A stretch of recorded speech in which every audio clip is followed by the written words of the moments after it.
So guys, ito no si Sir Michael, yung ating last session student ngayon.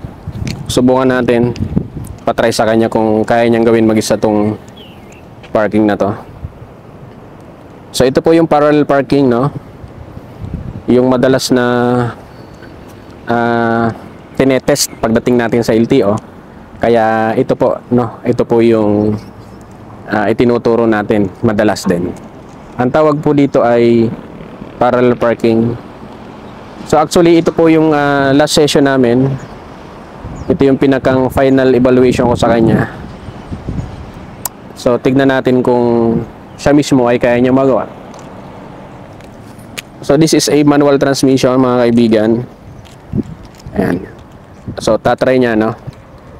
So set up niya sa parking. Actually ito yung pinakang parking natin. Ayan. Medyo napalayo lang yung kanyang abante. Reverse. So dito niya po yan itatapat sa kuno.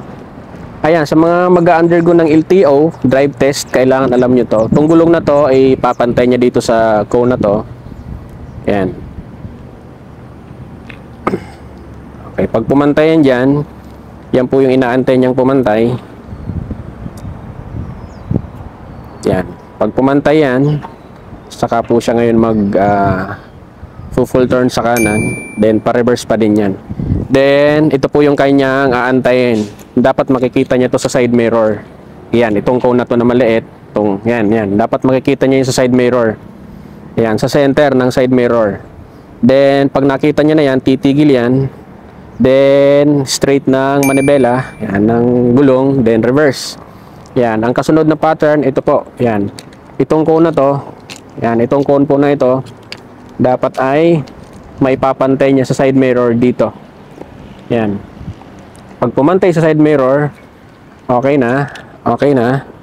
Yan. Then, ayan, nakapantay na sa side mirror. Then, full turn niya sa kaliwa. Ayan. Dapat magpo-full turn yan si Sir Michael sa kaliwa. Okay. Then, konting reverse lang. Ayan. Konting reverse lang. Ayan.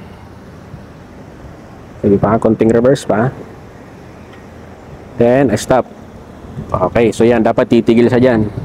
Then, pipihit yan sa kanan, full, para pumantay yung kotse. Yan. Antayin niya pumantay. Pag pumantay yan, saka siya pepreno, titigil.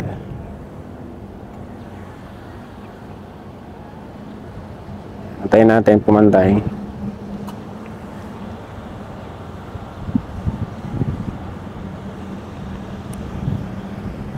Yan, okay, pasok na. Yan, o, ganyan po ang parallel parking. Yan, kung titignan natin, ayan, inatras niya lang ng konti. Yan, so ito po yung parallel parking sa LTO. Yan, okay.